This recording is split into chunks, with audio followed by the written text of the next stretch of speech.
We want to say something strong here. We are going to push this reset button today. It's our promise that you're going to get this because we know it so powerfully and you're willing to listen. And in the hours that we are together, you will find resonance with your point of power.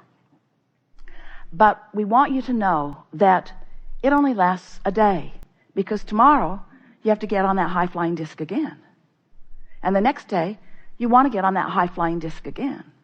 And we want to say to you that you were born on it. How do I get on the high-flying disc? Well, you were born there. I know, but that was a long time ago.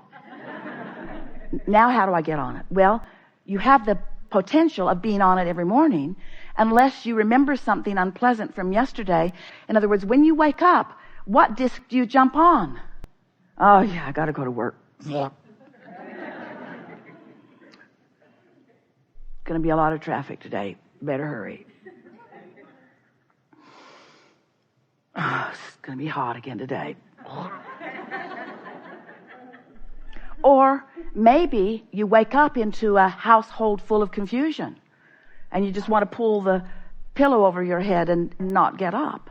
We want you, before you go to bed or before you go to sleep, to pre-pave your morning and say to yourself, in the morning, I'm going to wake up on the high-flying disc, and I'm going to acknowledge that I'm there, and I'm going to milk it as best I can.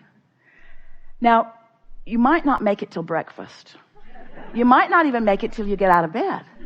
Esther has begun saying, she's been doing this for about 6 weeks now, and after about day 20, it became really, really easy to do. It doesn't take much. It only takes 17 seconds in order to begin your day. You've been saying for a long time, or maybe they've been saying for a long time before you got here, or maybe none of you have ever said this before in your life. Getting out of bed on the right side, or getting off on the right foot. That's what we're really talking about. Establishing your vibrational point of attraction first. Because we want you to understand that if you choose it first, it's so easy to get that positive momentum going.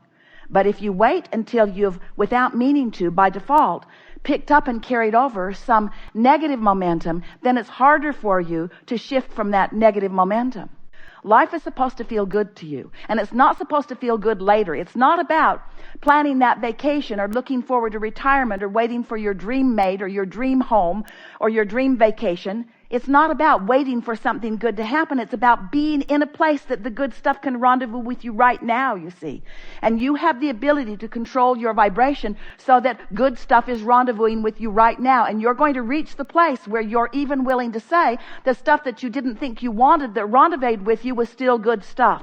Because out of it comes clarity. Out of it comes expansion. Out of it comes more potential for more good feeling. You have control of the way you feel. Therefore, you have control of everything that comes to you. Therefore, you are the creator of your own reality. We just want it to be fun along the way. Esther began writing, I'm having fun on my way to that. Because she discovered that was a big piece. Because if you want to be someplace that you're not, and you're aware that you're not, in your awareness that you're not where you want to be, what do you feel? Negative emotion? And if you're feeling negative emotion, what's your point of attraction? And if you're not on the disc where you're going to rendezvous with what you want, and you're on a disc where you're going to rendezvous with what you don't want, you sort of kind of getting how this is? But what if you don't have yet in manifested form what you want, but you're having fun on the way to what you want? If you're having fun on the way to what you want, then what disc are you on? If you're having fun on the way to what you want, then you're on that high-flying disc, and then on your way to what you want, you're having a whole lot of fun with a whole lot of other things that you want too, you see. But if you're bummed out about not having what you want, then what disc are you on? And if you're on that bummed out disc, there's grumpy and happy and sleepy and bummed out. So if you're on that disc where you just don't feel good, then what is your point of attraction? What's your emotion telling you? What's disappointment telling you that you're headed toward? You see. So, do you like knowing that you can control the way you feel? Do you believe that you can control the way you feel? And do you hear us when we say your best chance of controlling the way you feel, of controlling your vibrational output, is by starting in the morning when the momentum is slow and then getting it going in the direction of that which you're wanting. So, how do you speed momentum? If you're on the high-flying disc and you want it to go faster, and you do, how do you do it? Become more specific. If you're on a low-flying disc and you feel terrible, do you want to speed the momentum or do you want to slow it? And how do you slow momentum? By becoming more general. So now you sort of get it, don't you? Think more about it if it feels good. Think less about it if it doesn't feel good. Get more specific if you're feeling good. Become more general if you're not feeling good. And that really is what we want to talk about, momentum, because law of attraction is the perpetuator of momentum. But you get to choose the direction of your momentum. And most of you are not doing that deliberately. You're just letting conditions that surround you that you might be observing be the reason for the momentum getting going. And then law of attraction just keeps it going until you hear someone like us say you create your own reality, and you say, that can't be true. If I really got to create my own reality, I would create a different reality, Abraham. And we say, you may very well want to create a different reality, and you absolutely have the ability to do it, because there is nothing that you cannot be or do or have. You have the ability to get the momentum going. You have the ability to keep the momentum going. You have the ability to know when the momentum is in the direction that you don't want. You have the ability to slow unwanted momentum. You have the ability to speed wanted momentum. You have the ability to do all of it. You've just got to understand how you do it. And you have to understand momentum. We think you understand momentum, don't you? Have you ever sort of been a little ornery and made a comment and someone picked right up on it? Someone on the ornery disc with you. And then off you go. Now you're remembering things you haven't remembered in a long time. You're telling stories that you haven't told in a very long time. And this person is extracting stories from their past and now you've got a really good ornery meeting going. Could really feel the momentum of it. And then what happens when some bright-eyed, shiny person comes into the room and you've got that kind of momentum going? They either get sucked in with you, depending upon how stable they are in their own vibration, or they bounce right off of you, depending upon what they've got going. And that's what we are wanting you to do. We're wanting you to prepare yourself by getting on the high-flying disc and staying there and practicing it more throughout the day, and then recognizing the power of the momentum that you have going. Once you get some of that momentum going, you're going to begin to notice the ramifications of momentum. And those ramifications are what you want to call materialization. You want to call it manifestation. We like calling it actualization or demonstration.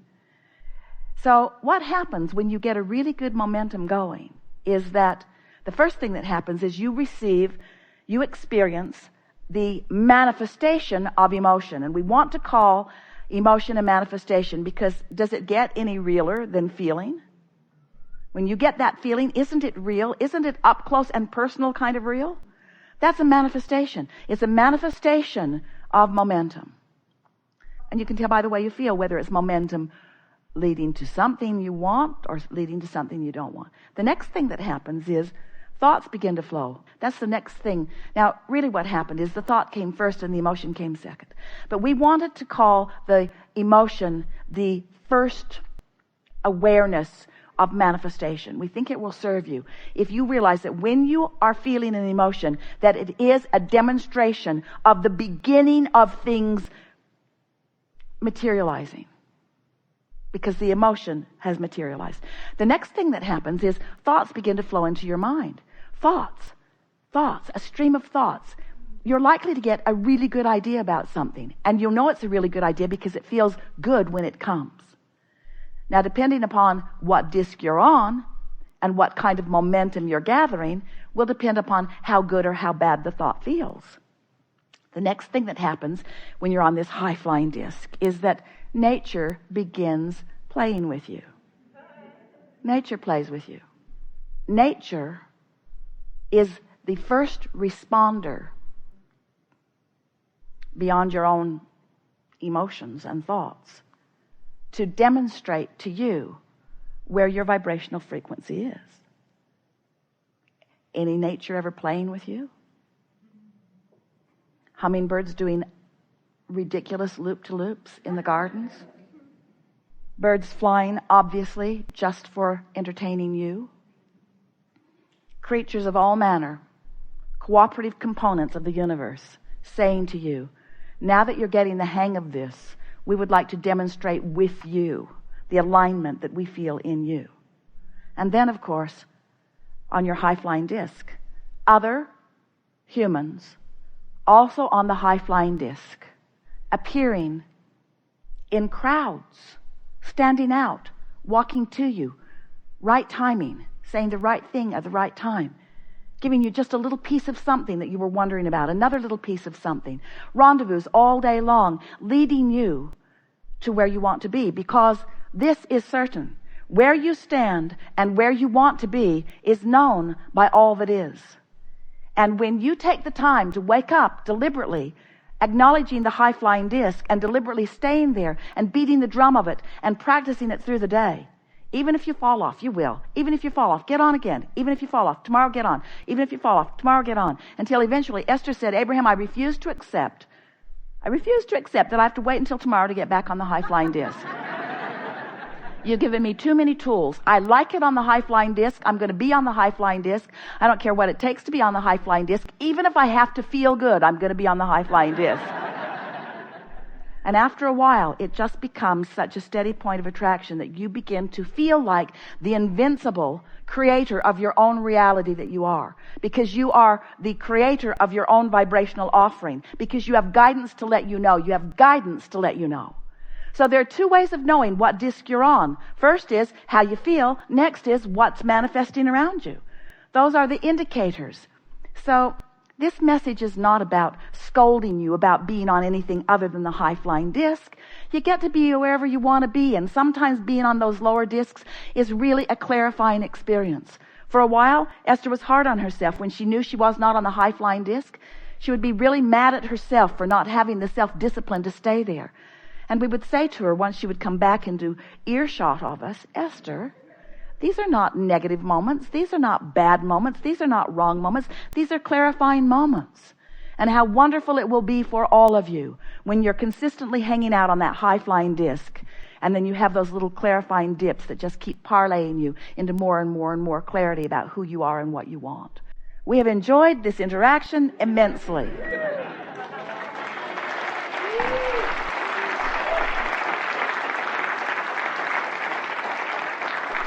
And we have just about used all of the time from the first gathering, but it is such a good thing that has happened because you are now understanding everything that you will ever need to know about living happily ever after.